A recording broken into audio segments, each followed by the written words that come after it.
En esta segunda grabación tenemos que continuar con el tema y decirles que cuando Dios se presenta ante Abraham y lo llama, sal de tu tierra y de tu parentela, él está en Ur de los Caldeos.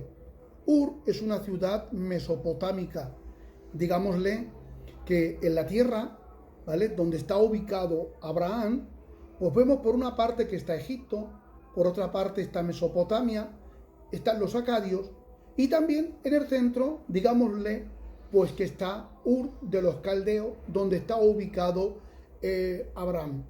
Ur de los Caldeos es una ciudad que se le conoce como la ciudad del fuego. Nos preguntamos que por qué del fuego, ¿no? Fuego porque había constantemente altares encendidos porque hacían su sacrificio a sus deidades. Ya como les comenté en la primera grabación, el politeísmo era patente y era algo muy común y normal entre estas civilizaciones.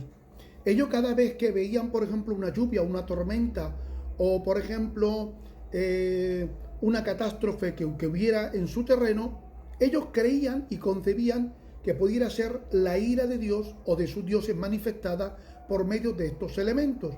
Ellos ofrecían ofrenda constantemente para apaciguar la ira de sus dioses. Ya no solamente eran ofrendas de vegetales y de animales, inclusive ofrecían a los niños recién nacidos y a mujeres castas, vírgenes, a sus dioses, como por ejemplo al dios Moloch.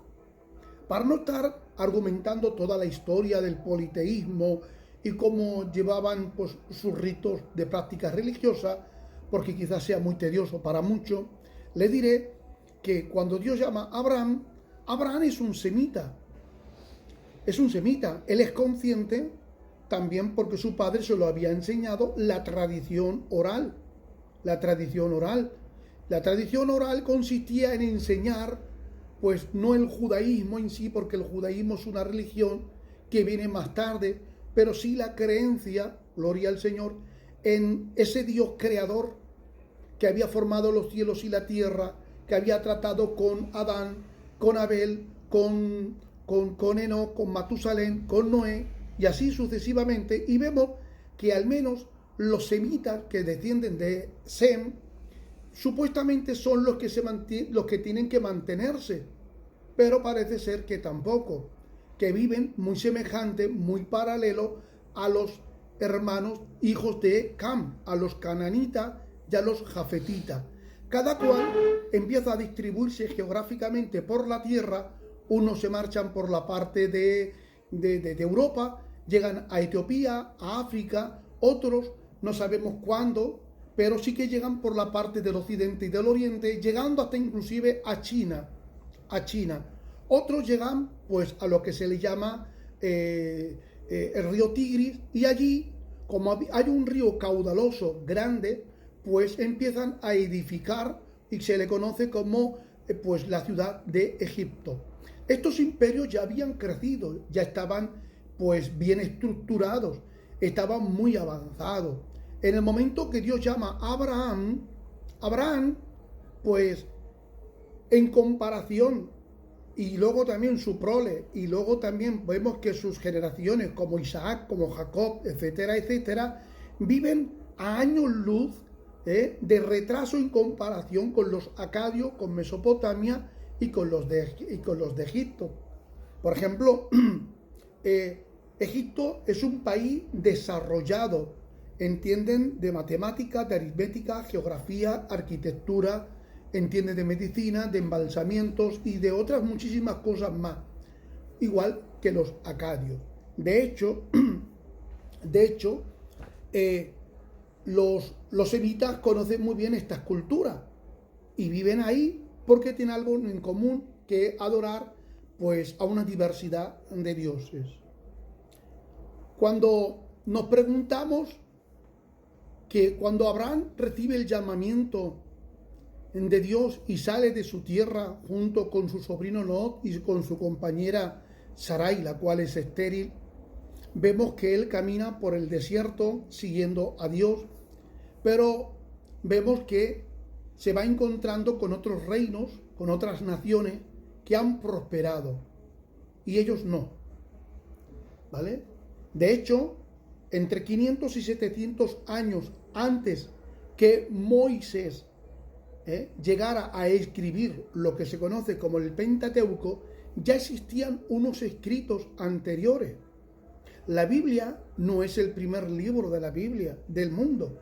Por ejemplo, hay un libro de los egipcios que se le llama el Manual de los Muertos, y luego hay un libro o varios libros, por ejemplo, la epopeya de Gilgamesh, y está el libro de Enuma Elis. El libro de Enuma Elis es un libro acadio y mesopotámico donde van a describir su cosmovisión. ¿Qué es su cosmovisión?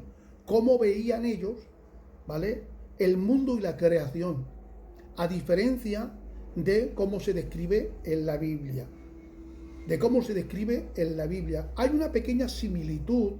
Por ejemplo, Gilgamesh buscaba la vida eterna, buscaba la inmortalidad. Entonces, él buscaba. Ya hablaremos acerca de Gilgamesh, la epopeya, y de Enuma Elis. Por ejemplo, aunque la Biblia, como autor, tradicionalmente y bíblicamente creemos que el autor fue Moisés, al menos del Pentateuco, él describe a un Dios soberano, todopoderoso, que es paterno, que tiene sentimientos y que es creador y diseñador, que ha creado los cielos y la tierra con el poder de su palabra. Una vez que ha creado todo perfecto, Dios ha creado al hombre a su imagen y semejanza y también lo formó para plantarlo en el huerto del Edén.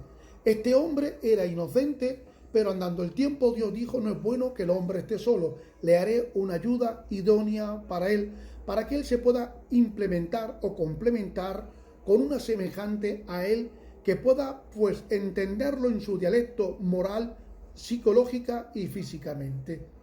Así que Dios, de una de sus costillas de él, cuando cayó un profundo sueño, porque así Dios intervino, le hizo a la mujer. El hombre peca y la mujer también cometen pecado, y por causa del pecado hay unas consecuencias severas. No solamente es que el hombre ya es consciente de lo que es bueno y lo que es malo, sino que al ser consciente ya se da cuenta de que su alma está descubierta y tiene una mancha llamada pecado. Ese pecado le impide acercarse a Dios, y Dios, aunque interviene en su misericordia infinita para cubrirlo con túnicas de pieles, la justicia, la esencia de Dios, su atributo de justicia, también sale en acción con el amor, porque un amor excedido es un amor injusto, y el amor y la justicia colaboran juntos de la misma mano. El amor perdona, pero la justicia se aplica. Yo te perdono, te cubro de túnicas de pieles, te justifico, apaciguo la ira del Padre, pero la justicia me demanda que salgas de este lugar santo, bonito y perfecto, porque tú estás en pecado. La paga del pecado se paga. La paga del pecado es envejecimiento, enfermedades, dolores, desvirtuación del cuerpo. El hombre deja de ser espiritual para convertirse en almático, para dejarse llevar por su propia concupiscencia. Ahora, el libro de Enuma Elis, pues según los acadios, lo ven de una manera muy distinta, de que ciertos dioses tienen una guerra, cogen a una diosa, la matan y la descuartizan, y de cada trozo de su cuerpo crean lo que se conoce como las estrellas. De una mano se crea el sol, de la otra mano se crea la luna, de una pierna se crea la tierra, y de otra parte del tronco del cuerpo se crea a los seres humanos para que les sirvan a los dioses. Y así sucesivamente.